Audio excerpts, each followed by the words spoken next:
Greetings, Saints. This is your rector, the Reverend Thomas Ramick Jr. and I'm coming to you from the Resurrection Garden of our church, and thought I'd come outside and get a little fresh air and hear all the various sounds outside before going back into my office and doing the work that needs to be done. But I thought I'd just reflect with you a little bit about the annual meeting we had and some going into the future. And just that as a result of that annual meeting and as a result of some conversations the vestry has been having, we sort of decided to go in two different but parallel directions as a congregation. And the different directions are to do with the building and to do with the people. So both the church building and the church people. The building part is the one that I mentioned most, which is just upgrading the building, making it a place that can support various kinds of ministry, and doing what we can to welcome various folks, including the food pantry, the Pentecostal Latino congregations, Todos los Santos, the quilters, all kinds of different people, the Girl Scouts, all kinds of different people that are doing ministry to and for people and with people these days. So that's one thing, and of course this is something that we'll be working on the next couple months, probably a couple years.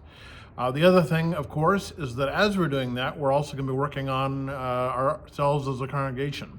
I don't know about you, but with all of the uncertainty in the church and in the world, it's felt like welcoming new people may have taken a back seat, and thinking about inviting people to our congregation may have taken a back seat, that we're just concentrating on keeping on and not looking outward to see, hey, who might God be calling to join us in our own mission and ministry. So so that's the other thing we'll be doing, is just talking about and thinking about and praying about and working on how we grow our congregation, because we have demographics on our side. We have people moving into the Hillsborough area each and every day. We have a wonderful place. We have a wonderful organist. We have, hopefully, you think, a wonderful pastor and priest. So we've got all the tools that we need to grow and to thrive.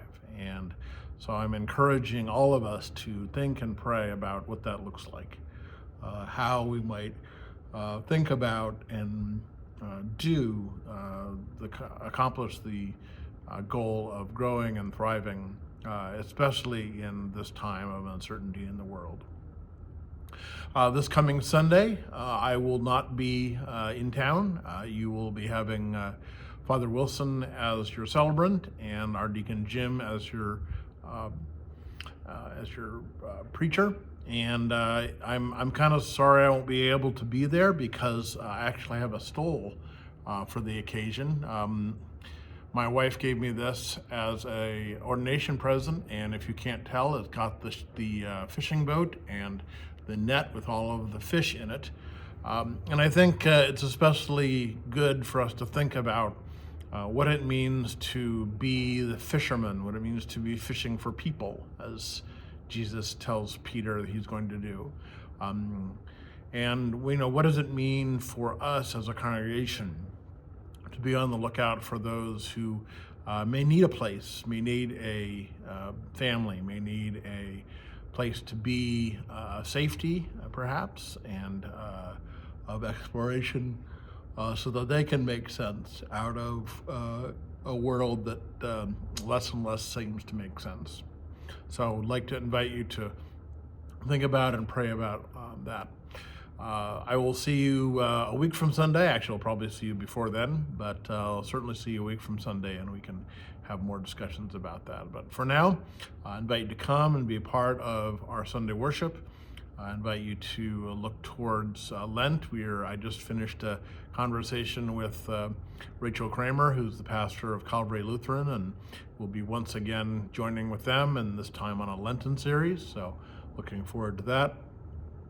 and just continuing to reach out to other people and with the love of Christ, and in support and solidarity with folks as people feel vulnerable and unsure in these times.